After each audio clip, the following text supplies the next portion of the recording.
which is YouTube, Twitter, Facebook, LinkedIn. Hey, if you all can hear me, Ikra, can you hear me okay? Give me a thumbs up if you don't mind. Hey, SMT Twist, how are you doing? Good to see you. um, I don't know everybody's name hey, Chad, how you doing? Everybody's name from your handles, but sometimes I do.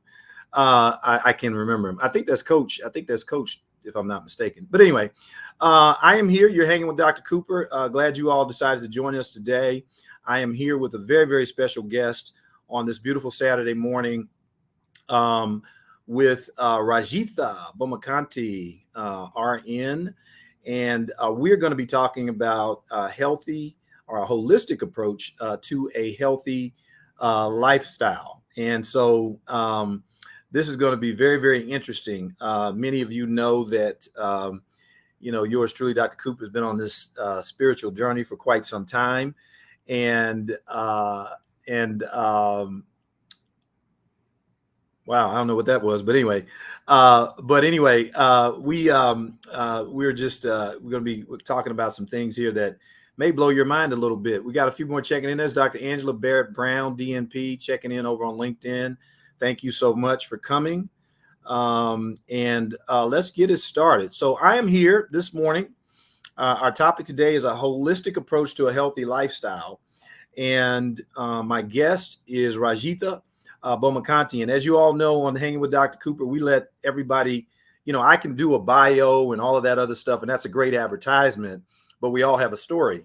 And so we on Hanging with Dr. Cooper, we always allow our guests to just tell us about themselves, tell us who they are, what's happening in their life, anything they want us to know. So Rajitha, tell us about you. How about that? Let's go. Thank you, Dr. Cooper. It is an honor to be sharing a platform with you to, you know, um, educate and guide others who are in need of making a lifestyle shift. And as you said, I am Rajitha, and I am originally from India, born and raised. And when I was about 21 or so, I came to this country. It's been a long time, and this is my home. I am actually based in Atlanta, Georgia, right now. I have been practicing nursing for over 30 years, and during my nursing practice, and as I was seeing my slew of family members constantly getting sick, going to the doctor, getting medical treatment, and then my patients coming back over and over again. And then in the hospital, what do? We say, oh, non-compliant patient, they're non-compliant. We don't know the story behind what's happening, why they are coming. But I'm like, okay, what is going on here? We are not really healing them. We are just kind of putting a band-aid and they're coming right back. Every time the band-aid rips, they come back. So that's when I wanted to dig into more research if there's a way that we can do better for our patients, for ourselves. And for me, I wanted to cut that cord of carrying that legacy of being sick, diabetic, hypertension. My family, obesity has been running in my family. So that's been when I went into, evidence-based practice, dug quite a bit of research out there.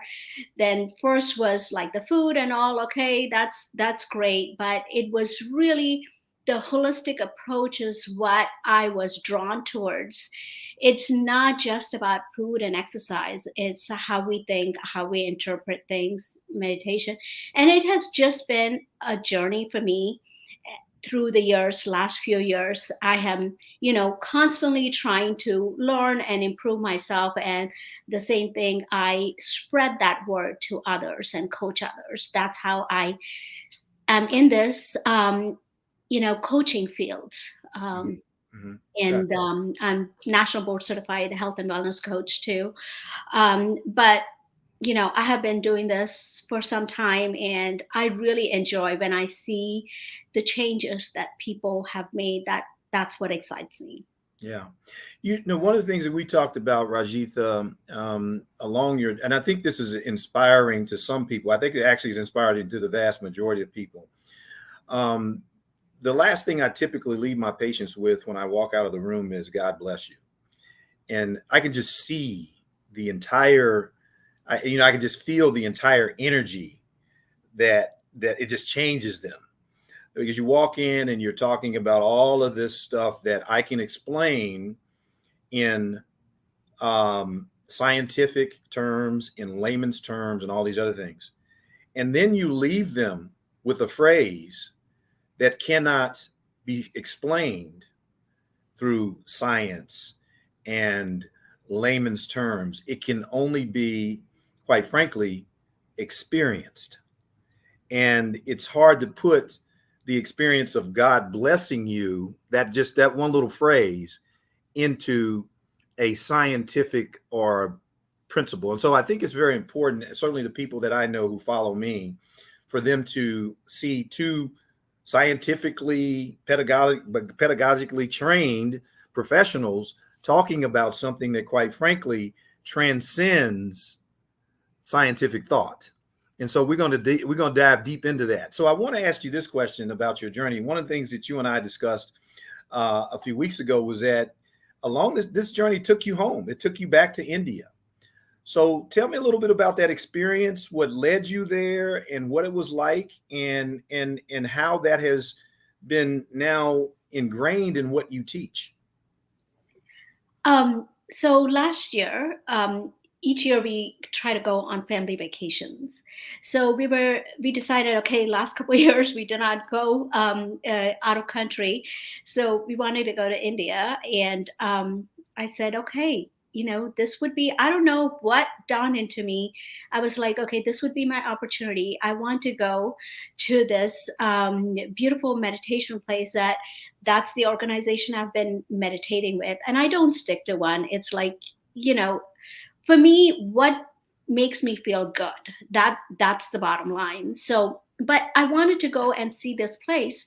But at the same time, I also work as a nurse at the hospital. And Dr. Cooper, as you know, you don't get that much time off. And I had asked, I said, let me just ask and see. I had asked for 4 weeks off, and my director said, sure. That was like a shocker. I never got that much time, and I never spent that much time in India ever before. Always I'm like in and out after a couple of weeks. So I said, oh, wow, I'm going to take this opportunity. And I went to this beautiful place in Hyderabad called Kana Shantivanam, where this whole place is nothing but like a huge forest of trees, beautiful trees, so peaceful. It wasn't like a scheduled retreat or anything. So I went there every morning. I used to be up by 5 o'clock, go to my yoga asana session, and then meditation. They have the huge meditation hall, the biggest in the whole world, I think, and just sit there peacefully and walk around that whole place. I was there for about 2 weeks, and I still did not get to explore the whole entire place. It was very, very peaceful, and I got to enjoy some time with the leader of that place too. And it just blew me out. I was like, I'm going to be bored. I said, what am I going to do there? That's the mindset I went with. I took a lot of work with me, but I did not do any of my work. I was just, I felt like I didn't have time between the meditations, walking, just enjoying that peace. I was there all by myself. My family joined me after I was done over there, but I can never forget. I'm like always now thinking about when can I go back again? Yeah, That time just with me, myself. yeah. That was great, connecting with myself, really understanding me, and, unpacking me, peeling those layers off. Wow, that's fantastic. You said something that caught my attention. Two things. One is, and we'll discuss both of them. But one is that you said this is no particular. You didn't use the word religion, but I'll use it. You basically said this is no particular, or you're not advocating or supporting any particular I guess if you will, sectarian kind of thought or philosophy. It was just an experience for you. So I just want to reemphasize you to reemphasize the fact that this is not, quote, religion. All right. And we can have a whole nother conversation. I'll bring some of my pastor friends on someday. We'll talk about my some of my thoughts on religion. But just comment on that again in terms of, what how you approach that from really just an open mind perspective. So again, it's not a religion. It's more spirituality. What does that mean? Yeah. It's really connecting with our inner spirit. That's what it's all about. And Dr. Cooper, we are all born. When we are first born, we are all happy beings. Looking at that baby, you know how happy and jolly that baby, always smiling, right? What do we do as we get older? We kind of lose that smile. We are more serious, more uptight. Anytime somebody says, we take it in the wrong way and interpret it wrong, whether how they said it and all of that. So by doing that, we are connecting to that inner self. And it's a process because, we have been programmed in certain way. As we are growing, it is that inner programming. We need to unprogram that. So, trying to understand that inner self, what is that I have within me? What is that beauty? Let me look at it. And that takes a lot of patience, a lot of practice. But, as we do it over and over again, it will connect. So, that's all it is about those. The lectures, conferences, it's all about how to connect with our inner self and really be happy within the body we have and respect what we have. And because, we only have one life. About, we can say, yeah, reincarnation and all that. One life that we know of right now. Yeah, correct, correct. In this life. So, enjoy the time and respect the Lord or whatever the higher being that we believe in. Mhm. Respect the life that was given Yeah. and honor the life and respect our body. Awesome. So that's what we are trying to get to. At the end of the day, we Yeah. say we want happiness, but we are chasing at something outside. But the happiness is not outside, right? Yeah. As you can say, you can have all the degrees and you know you can do all those surgeries, right, in the OR. But at the end of the day, what is it that we are connecting to? The happiness is really within us, but most of us, we are looking for it outside. Yeah.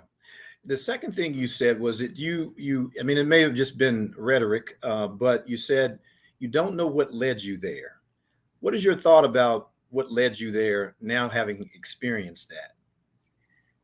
Um, I have been practicing for last couple years here, doing my meditation and all of that. And as I was doing too, one of my meditation coaches, he is from that organization, but he never ever told me that's where the headquarters is. I need to go see. So I was just looking up online and I said, wow, I want to go check it out. What is that? That was ever I've heard a lot of people say, oh, I went on a retreat and had a good time, but I've never experienced that.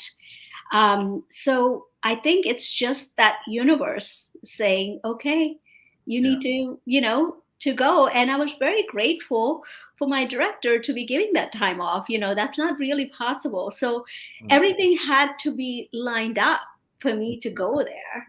Right. And I had no expectations. I didn't know what to expect. Right. And I'm sure you believe that there are no coincidences in life, right? Yeah. There's no coincidences. Yeah. I've been to Hyderabad, by the way. Yeah, I don't know if I told you that story, but I've actually been to Hyderabad. I've been to Bangalore. I've been to Mumbai, and it's very interesting. I went there more on a medical kind of. It wasn't a mission. I was there actually just as a guest speaker, and I got to meet with some other surgeons who do what I do, and really had a great time. But it's very interesting, the impulse inside of me that was stirred up just from being on that continent was just incredible, and wanting to go back. In fact, I'm going to go back. I've been looking at my calendar now over the next 18 months to say, okay, when am I going to set aside this time to actually do that? We're going to take a short pause for the calls here. I just want to give a shout out to all of my people over on Facebook. My granddaughter joined us, Naya. Hey there. How you, Stacy? How are you doing? I don't know. Yeah. Hey, Coach Twist. I see you. I think I got it right. I'm proud of myself. Mike Harvey. How are you? Um, uh, True Wiggles. I mean, I have to say these handles because I don't know. Grand Pimpa. Kevin, how are you doing? Good to see you, Kevin Thomas, homeboy. Good to see you. Thank you for joining in. And all of you over here in on LinkedIn World, Darren Gilstrap, how are you doing, my friend? Long time, Sharita, and Dwayne Whitesides. Thank you all for joining us and being on here with hanging with Dr. Cooper. We're talking to Rajitha Bomakanti. Rajitha is a nurse. She's also a certified health and wellness coach. We're talking about and going to dig down here a little bit deeper now into this idea of a holistic approach to a healthy lifestyle and what that means. What it means to me, I'll reserve that for later. But I want to just ask Rajitha and her company. Tell us about your business and your company, Rajitha, and how you go about this approach to a holistic and healthy lifestyle. And by the way, I just want to say this before you start, ladies and gentlemen. This is it. This is so important. Okay, and if you don't get this, you can take as much medication, you can have as much surgery, you can go and bathe in all the waters in the world that you want.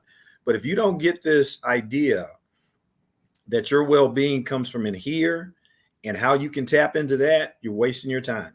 So I just give you the glaring example is this. What have we been saying in medicine for the last 50, 60 years? Eat right and exercise. What has that gotten us? A society that has the highest,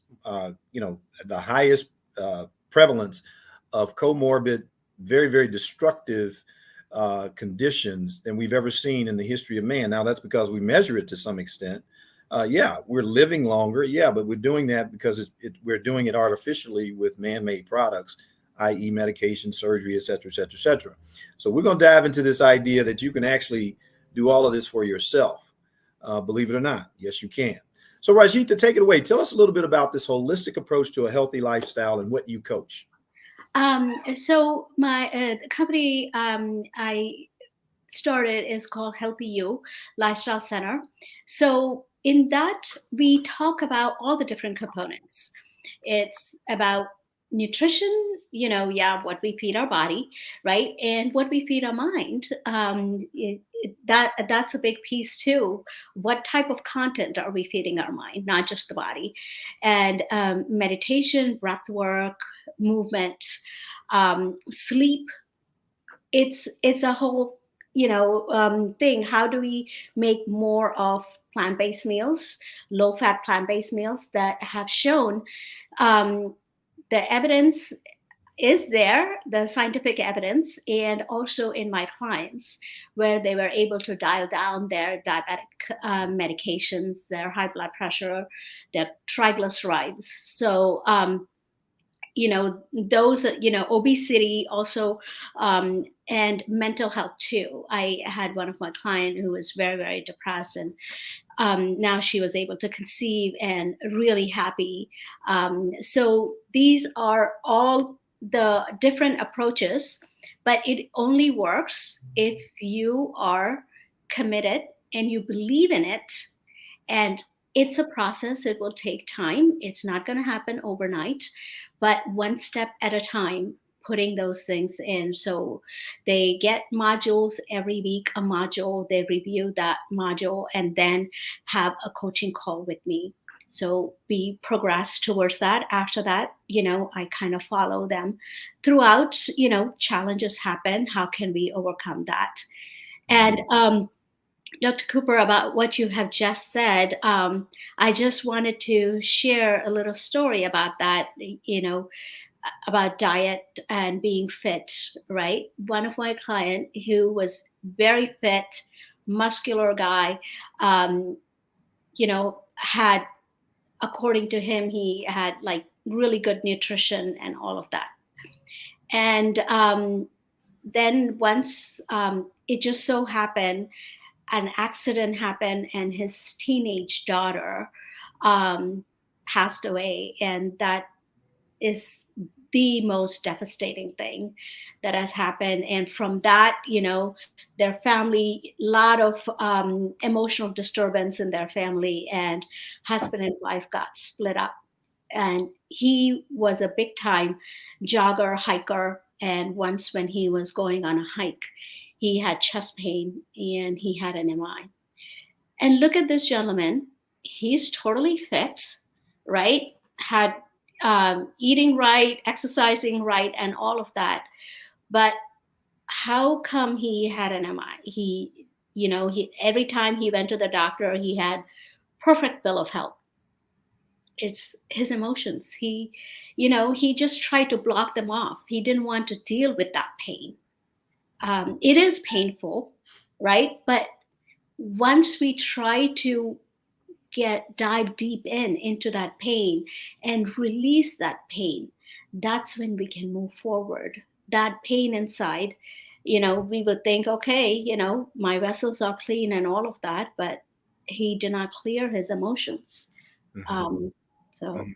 Yeah. Let me ask you this, Rajitha.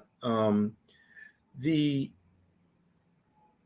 I would imagine when you have a new client and they come to you, the first thing you don't say to them is, give me your food journal or give me your or tell me how you exercise. What's your first thing that you do? What's your first line of approach to your clients? so the first thing is I hear their story and ask them why have they decided to make a change now. What is that behind that? And then they fill out an assessment form. That way I kind of get an idea of their lifestyle on a daily basis. And then we work on their why, because the why is much more important than anything. Like, let's say if somebody wants to lose weight, it's like, why do you want to lose weight? I want to lose weight because I want to look good. There is something way more than looking good, trying to fit into a specific dress or any of that. I want to lose weight maybe because I want to age much healthier. I want to be able to, as I age, be able to travel, hike with my partner, enjoy my grandchildren. There is some other reason behind it. So it takes some time to work on that why, where they write their own story about that. They dry, that's where they come to a conclusion of what their why is. And sometimes, the why evolves over time too. So that's like a working sheet for them. And then they also do a vision board, and paste that vision board and their why all over the place so that it's a reminder for them. Why am I doing this? If not because there's so much temptations around us, it's easy to slip into. So that it is okay. We are humans. We take a step back, but again, how do we get up and move forward? Hmm. Got it. Understood. Just a couple comments. Yeah, I was just reading here something here recently that we're never smarter than the first day or the day we were born. We actually think that we get wiser as we get older. In fact, we get more programmed as we get older. We don't get wiser. We get plugged into this morass and dross of external inputs that is very, very difficult to break. So we want to keep emphasizing that. I'm going to pause for the calls one more time here and give a few shout outs. Ms. Lois Greer, how you doing? Mom in St. Louis there. How's it going? Who else is in there? Jamie, I see you over here on Facebook. Thank you so much for joining us. Let's see. Is anybody else here oh, okay. How you doing? Yolanda Blackshear, Dr. Aaron Cooper. Reverend, doctor, theologian. That's my cousin. We may veer a little bit off of you, away from your religion, but we're going to get back to it at some point. Thank you for joining, my friend, and all of you guys for joining us. I'm talking to not doctor, but Rajitha Bomakanti, who is a nurse, national board certified health and wellness coach. Hey, Reverend Kirkland, how are you doing? My goodness, good to see you. Pastor there from Cascade United Methodist, formerly. Now doing big things with the United Methodist Church globally. I saw some things there. So thank you so much for joining us. But we're talking to Rajitha Bomakanti, and we're talking about a holistic approach to a healthy lifestyle. We talked about, sort of your approach to the person and really getting to know the person and having them really, I think those vision boards, those why questions, when we iterate down into that, really gets us thinking about what's happening inside of us. Okay. And as my a spiritual coach told me, he said, Coop, if I could just get you out of your head, and get you to stop being so intellectual and wanting to fit everything into this structured scientific method that you've been programmed to think about things so much, but then just, get away from that. So gets to the question, Rajitha, of mind and this mind-body connection, and how this mind that supposedly is not necessarily, for lack of a better way to put it, ours, and even this body, how do we, so one of the things, and one of my challenges with my spiritual coach is this. He told me this very early in our that the only sin is this idea of separation. This idea of separation from the one true source, which, quite frankly, that one true source is you. We're going to get into a whole another conversation about that, but most of us will identify that as God. Okay, whatever God that may be for you, there's only one. But he said the only real sin is this idea of separation from that. And, part of a lot of the teachings of the ancient teachers, Buddhist, Hinduism, Zoroastrianism, whatever it may be, even ancient prior to Jesus Christ, some of the things that were basically brought into Christianity were this idea of non-duality. Okay, that we are one. You and I are even connected in ways that we have no idea. But then, where I get a little confused is, this idea that I am not the body and I am not the mind. And yet here I am. Let's go deep, Rajitha. Let's talk about this mind and how this mind and this body and me, these three things, are interrelated. That is pretty deep. It is, if we look at it, right? Going before that, before we get into this, what you have said, everybody, comes from different faiths, like Hinduism, Judaism, Muslim, there's so many different faiths. I believe that, okay, we have a destination to go someplace. There's several different ways we can navigate to it, right? There's so many, our GPS navigates us through all different ways. But at the same time, at the end of the road, there is one destination we want to go. So these are all the different pathways we are going. So at the end of the day, it's one place we all want to be in. So one God, one higher, if you don't believe in God, whoever the higher power is, right? That one area we are trying to reach, but it's all different routes. So it's all one and the same if you really unpack it and look at each different religion or whatever they are teaching you, even in spirituality, all these different gurus. If you really look at it, at the end of the day, the message is the same if you unpack it, but they're just delivering it in different ways. 100%. Yes.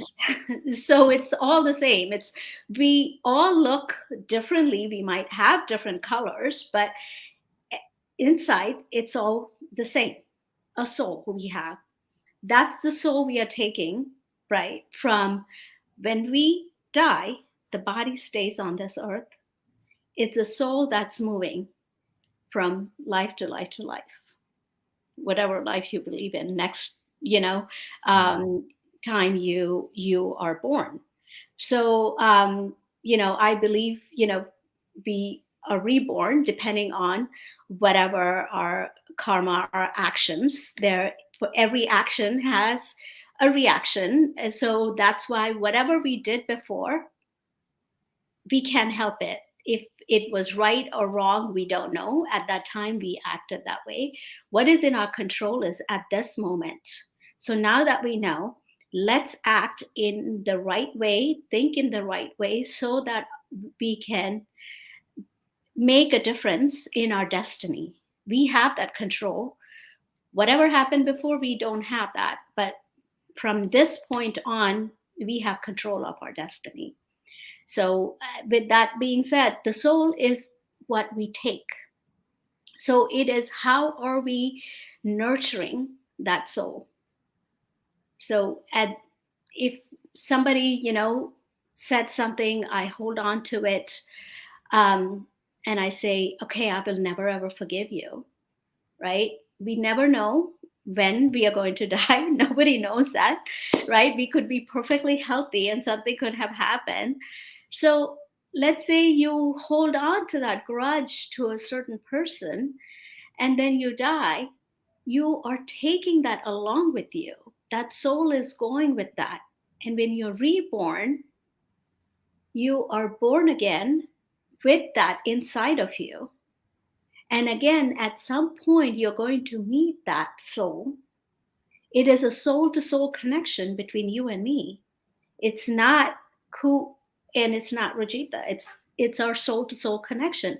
At some point, we are going to meet those souls. Whenever we have some type of a connection, we are going to meet.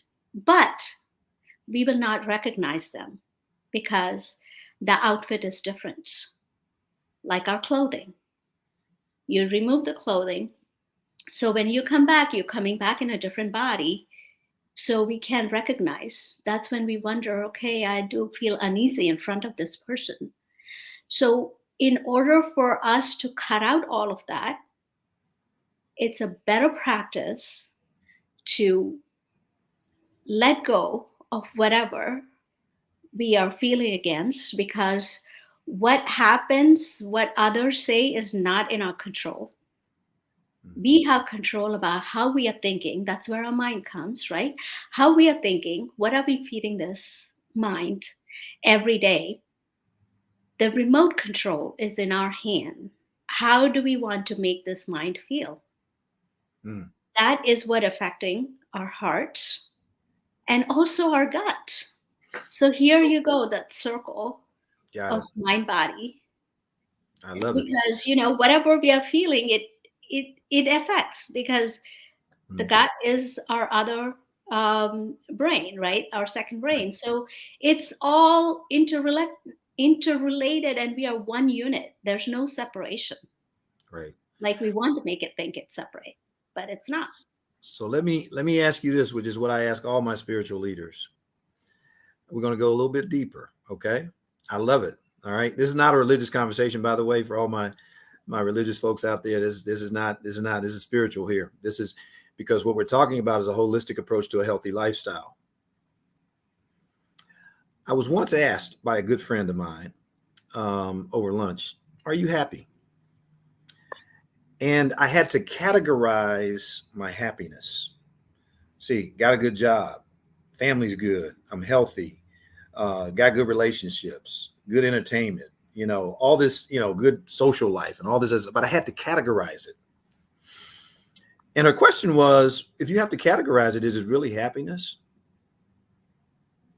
I was like, if you have to weight it 1 to 10 based on what category it's in, I'm thinking about the wheel of life now that you're very familiar with.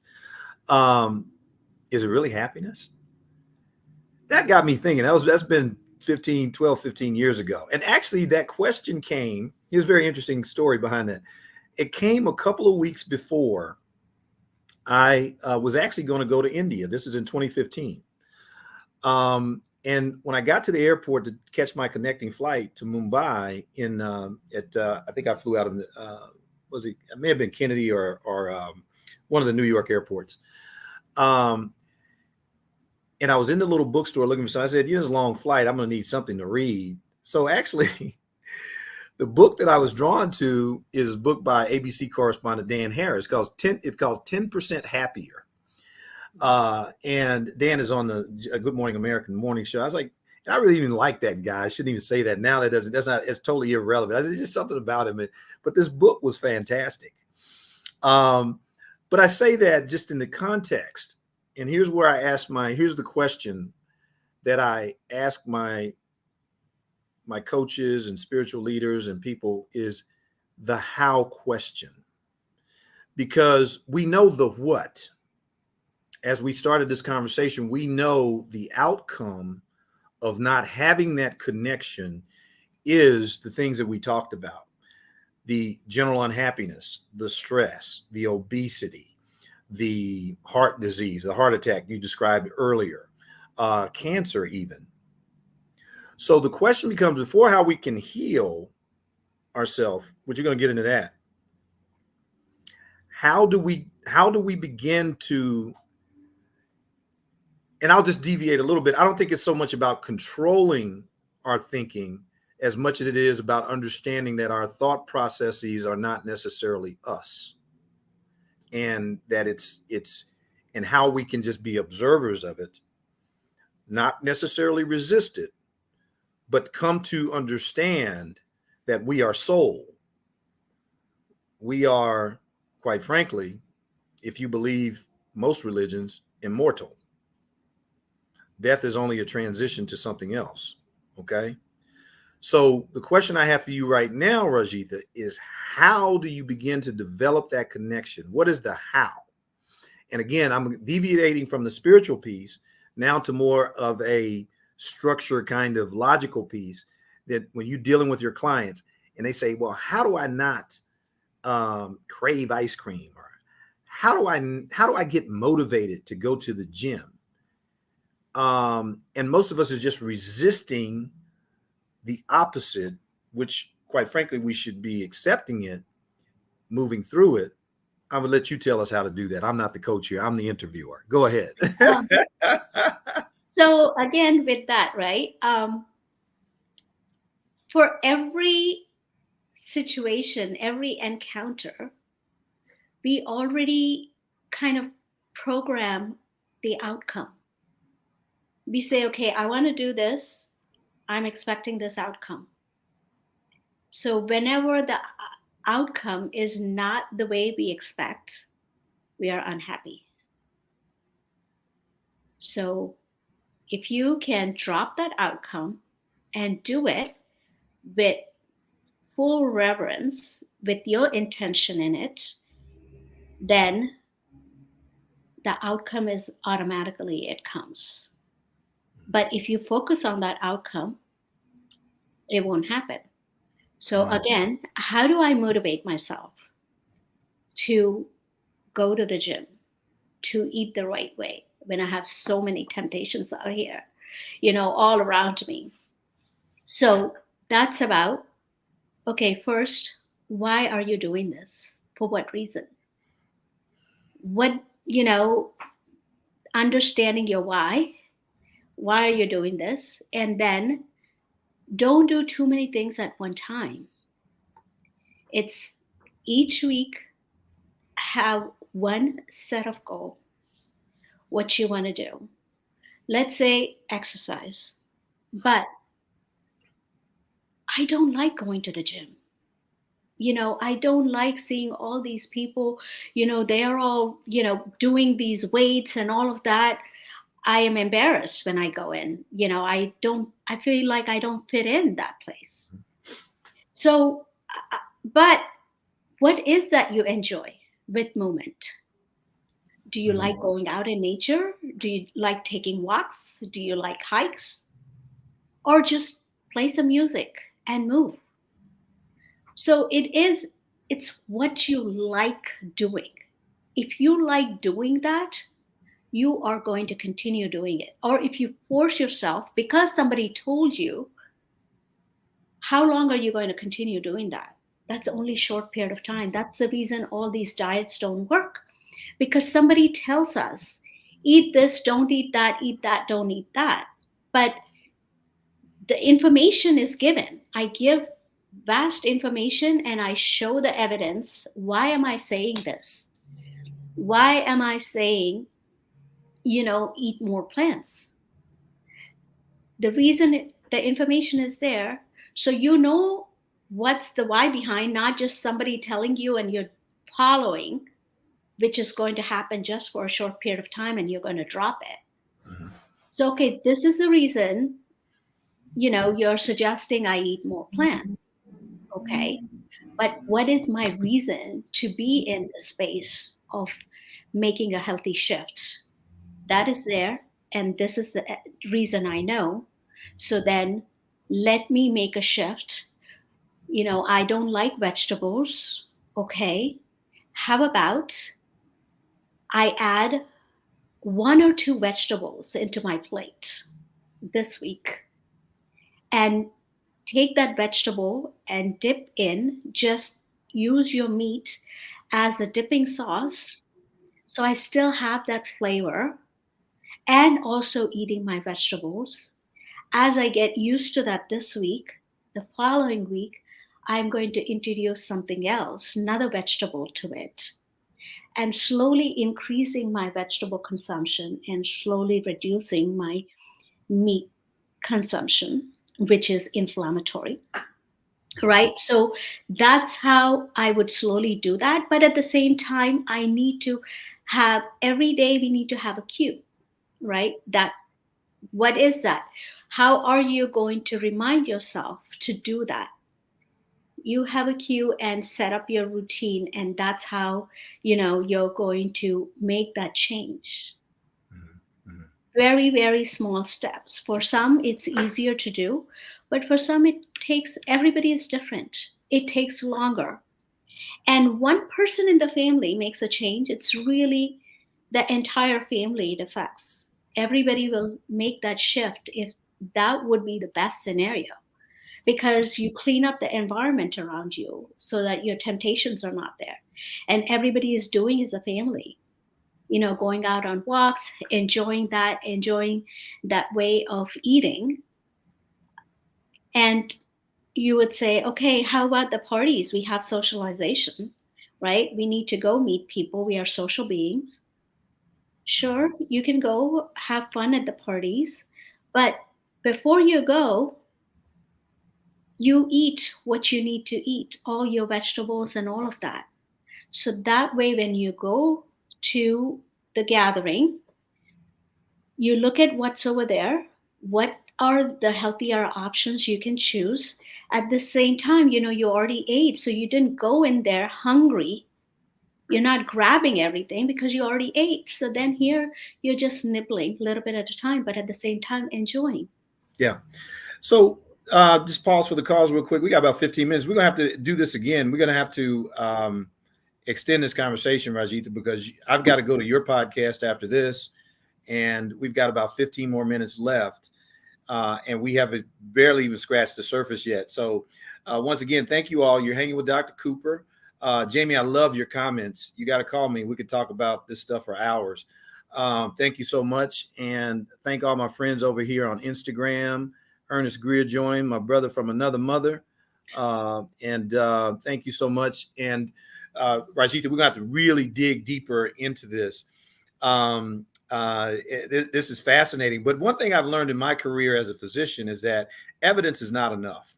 You can show people all day, but it's still just not enough. That's if I've learned nothing else in my 35 years in healthcare, is that evidence, data, and all of that doesn't matter.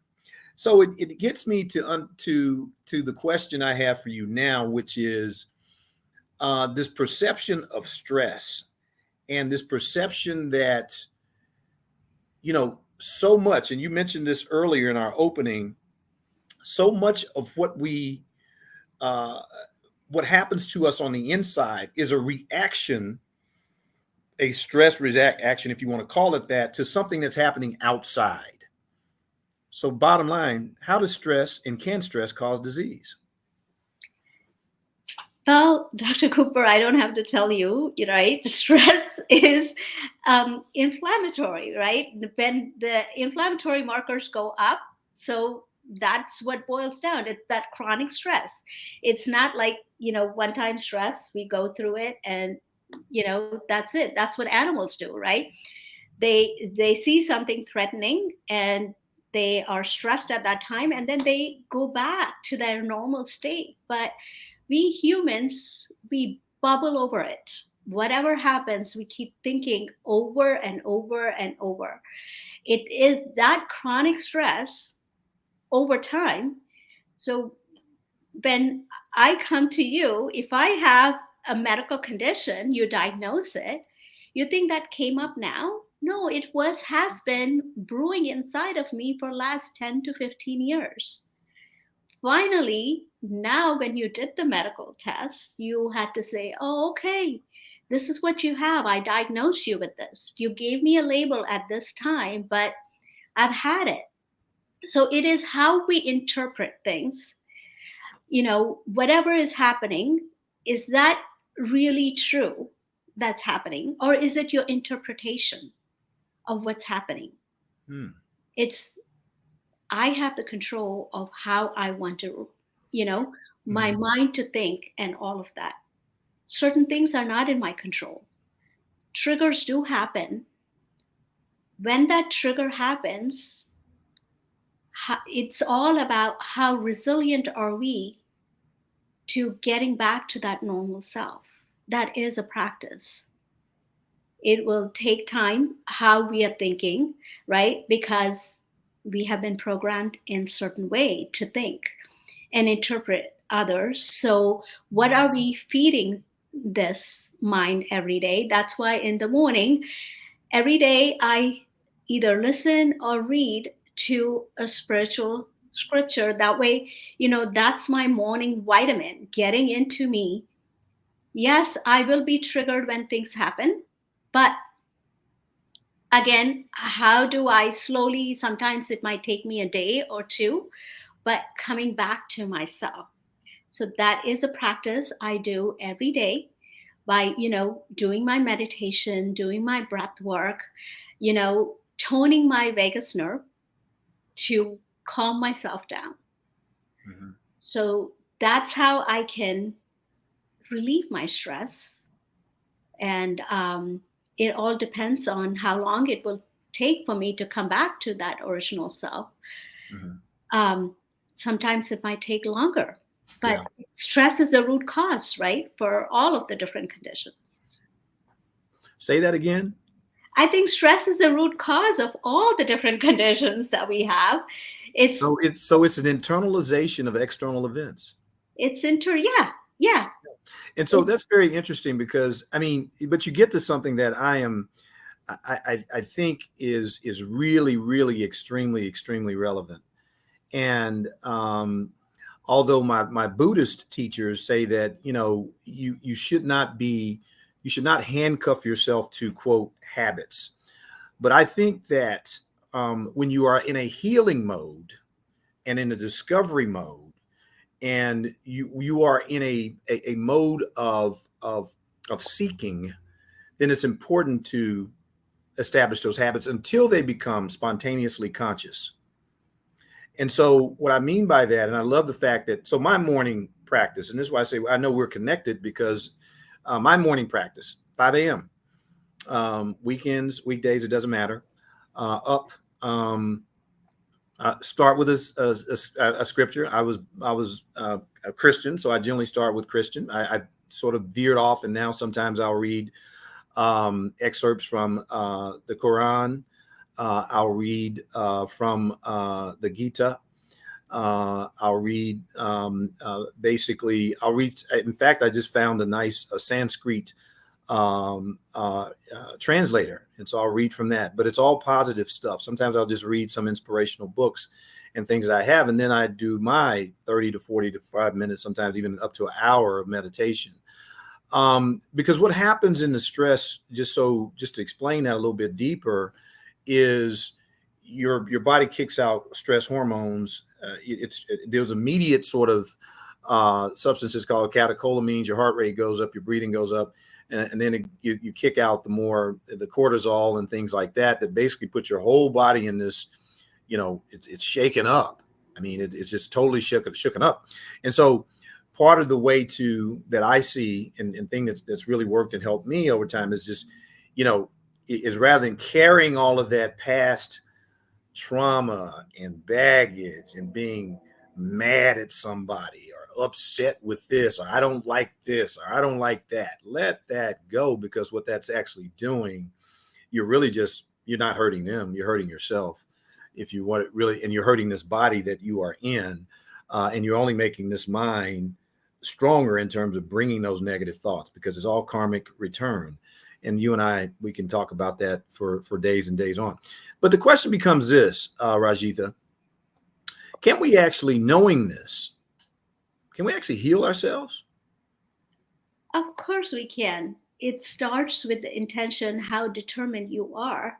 It's you heal yourself by all these different practices, right? It is what is your intention?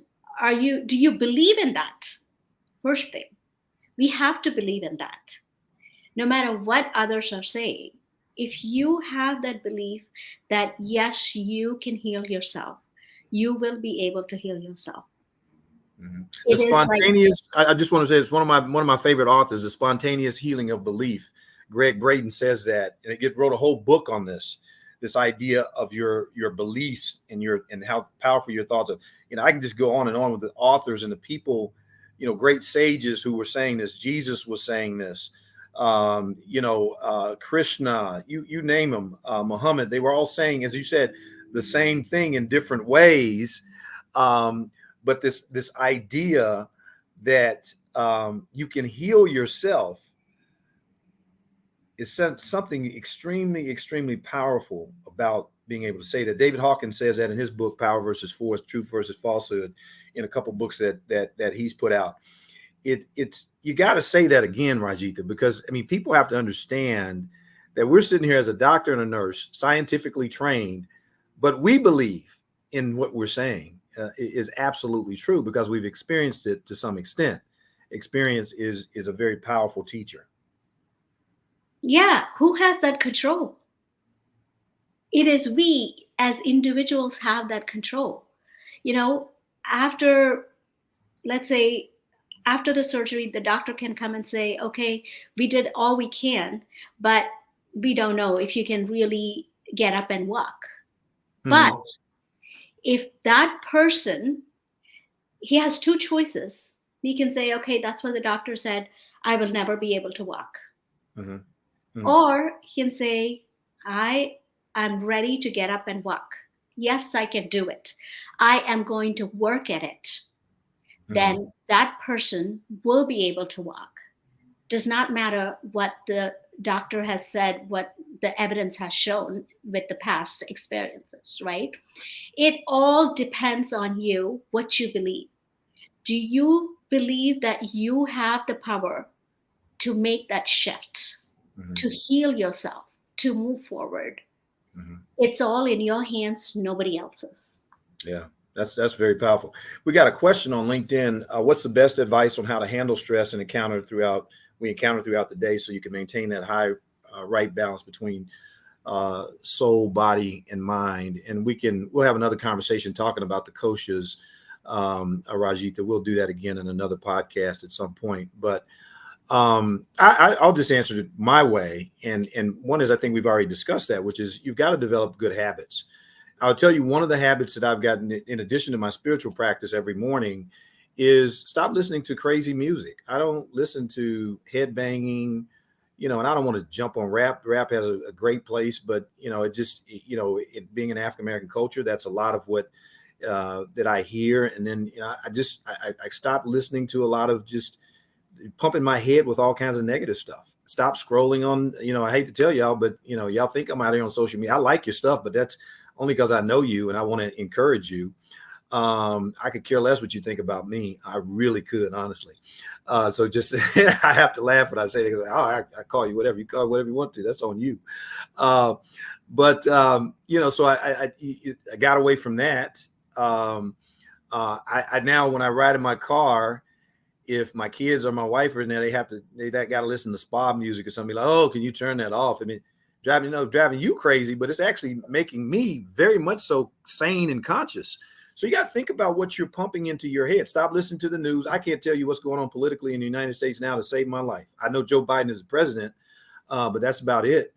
Because it is really so much noise out there, and we could go on and on and on talking about this stuff. Now I'm engaged. I will vote. Now I'm not saying I'm not politically, but I'm not going to listen to Fox News and CNN and all this other stuff because it's just chatter, and it's adding chatter to your mind. So I'll tell you one thing. First thing is to get, you've got to put yourself into a peaceful mindset, and to get a peaceful mindset, you got to put yourself in a peaceful environment. You got to let go of some negative folks. Okay. If you want, you got to find some positive people in your life. Some people that, that think the way you think, if you're thinking positively. Okay. And you want to eat healthier. Well, stop buying junk. Okay. I mean, so there is no real thing that I can give you and tell you. I can give you, there's no playbook here. And I think Rajitha will reinforce that for me, but it comes back to what we've been saying here, which the explicit message I will say is that you've got to go inside, and whether that's going to be through meditation, through exercise, but you've got to get in touch with the real you and allow that real you to guide you, and not all of these external influences and stuff that you're pumping in your brain every day in the form of television and music and negative people and social media and all of these things. So it starts with you. I mean, I can't write a prescription for a healthy lifestyle, but I can certainly try to be a living example of that. All right. To the extent that I can, by bringing you programming like this. Rajitha, I'll let you comment on that, and then we're going to close it out. Go ahead. Yeah, regarding the prescription, I wanted to say, yeah, as a doctor, you cannot write prescription, but I can write my own prescription, how There I you want go. my life to be, right? And then I just wanted to add, stop waking up by scrolling the phone, and stop sleeping by scrolling the phone. The phone, put that aside. And as you said, stop feeding yourself with all that negativity. News is filled with negative news because that's how they get their ratings up, right? Right. That's right. Good advice, Rajitha. Thank you so much. We're going to end right there with 2 minutes before 10. And I like to stay on time with hanging. You all been hanging with Dr. Cooper. I want to thank all of you from the bottom of my heart for tuning in. Go over on, if you don't mind, I haven't said this in a while, but go over on YouTube and subscribe to my YouTube page. Play the video, whatever, because my assistant keeps telling me that I need to monetize this thing because there's so many people looking at it after the fact and they think it's actually good content. So yeah, do that. Also remember, this is sponsored by my company, Primo Health Partners. We got a lot of exciting things on our telemedicine platform now, particularly this whole weight loss craze. And all of you all who ask me, how am I going to get off this medicine? Well, here it is. You're going to have to get off of it by changing your lifestyle and developing new and better habits in your relationship with food, water, and everything else in your life. And also a couple other announcements. One is Rajitha is going to be working with us. You'll be able to access her through her company, healthyyouthcenter.com. It's healthyyouthcenter.com, right? I think I put it in the chat. But then also Rajitha is going to be partnering with Primo Health Partners as our nationally certified health and wellness coach. So all of you will have access to her on our platform at Primo Health Partners.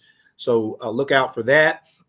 The other thing is Rajitha and I are going to be doing a webinar here very soon. We're going to be doing a webinar talking about taking it a little bit deeper in terms of some of the approaches to this. We'll be doing a webinar for our existing clients on Primo Health Partners, talking about, some of the other things that you need to be doing in terms of your health and wellness. Again, thank you all again from the bottom of my heart. Love you. There's nothing you can do about it. And I will see you again in, got to think about this. This is the 4th, 2 weeks. You all going to get to work out with Dr. Cooper. We're going to do a workout with Dr. Cooper from Body in Motion here in Kansas City with my Pilates trainer, Miss Christina Stewart. That's going to be exciting. You'll get to see me doing some Pilates and get my butt kicked on that reformer, which I enjoy immensely. Again, thank you all. Have a beautiful Saturday. Have a wonderful life. Live it well, live it now. Take care. Coop out.